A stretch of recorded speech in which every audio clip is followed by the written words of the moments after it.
பொங்கல் பரிசு தொகுப்பு வாங்காதவர்கள் வரும் 25ஆம் தேதி வரை வாங்கிக் கொள்ளலாம். கூட்டுறவுத்துறை அறிவிப்பு.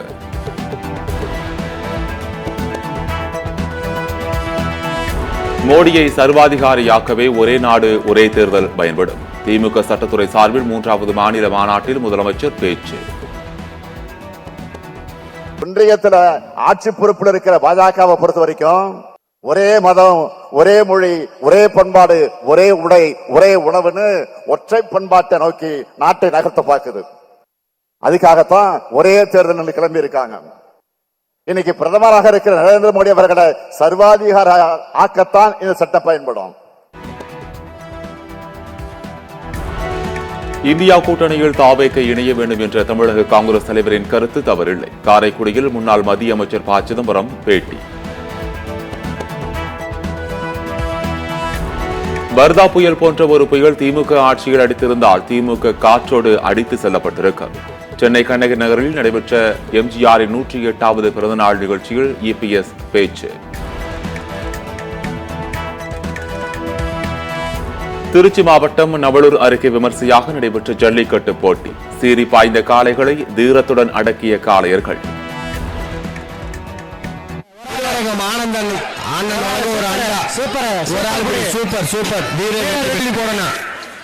மாடு சூப்பர், அழகு அழகு அழகு. மாடு வெற்றி பெற்றது. மாடு வெற்றி பெற்றது. அருமையான மாடு. Dressing table. திருப்பத்தூர் அருகே களை கட்டிய எருதுவிடும் திருவிழா. சீறி பாய்ந்து ஓடிய 300க்கும் மேற்பட்ட காளைகளை கண்டுகளித்த மக்கள்.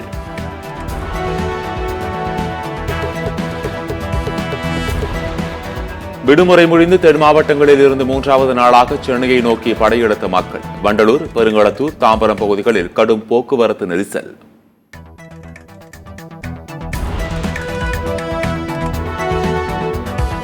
கோமியம் குடித்தால் ஜுரம் சரியாகும் என கருத்து தெரிவித்த சென்னை ஐஐடி இயக்குநர் காமக்கோடிக்கு தமிழ்நாடு மாணவர் கழகம் கண்டனம். தன் பேச்சுக்கான ஆதாரத்தை வெளியிடாவிட்டால் அறிவியல் படி தவறு என பொதுவெளியில் வருத்தம் தெரிவிக்க வலியுறுத்தல்.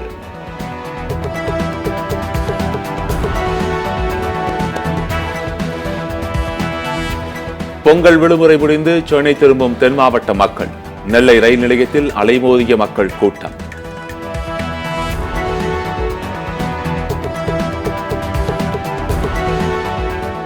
சேலம் பெரியார் பல்கலைக்கழக துணைவேந்தர் மீது முறைகேடு குற்றச்சாட்டு வைத்த விவகாரம். பல்கலைக்கழக தொழிற்சங்கத்தினர் காவல் உதவி ஆணையர் அலுவலகத்தில் விசாரணைக்கு ஆஜர்.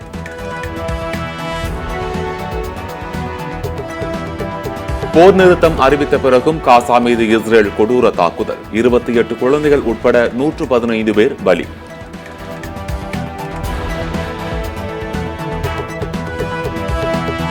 எல் சல்வடார் நாட்டில் 4300 கிலோ கொக்கைன் பறிமுதல். அமெரிக்காவுக்கு கடத்த இருந்த நிலையில் எல்லை பாதுகாப்பு ராணுவத்தினர் நடவடிக்கை.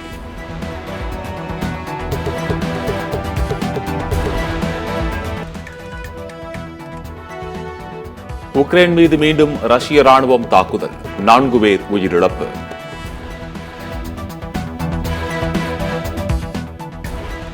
ரஷ்யாவின் ஏவுகணை தாக்குதலில் உக்ரைனின் பழமையான தேவாலயம் சேதம். 500 ஆண்டுகள் பழமையான தேவாலயம் சேதமடைந்ததால் மக்கள் அதிர்ச்சி.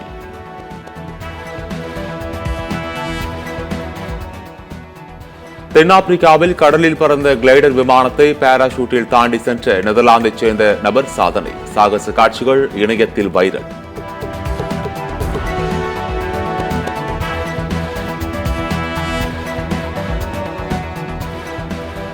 விறுவிறுப்பாக நடைபெற்று வரும் ISL கால்பந்து தொடர். ஹைதராபாத் பெங்களூரு ஆட்டம் டிரா.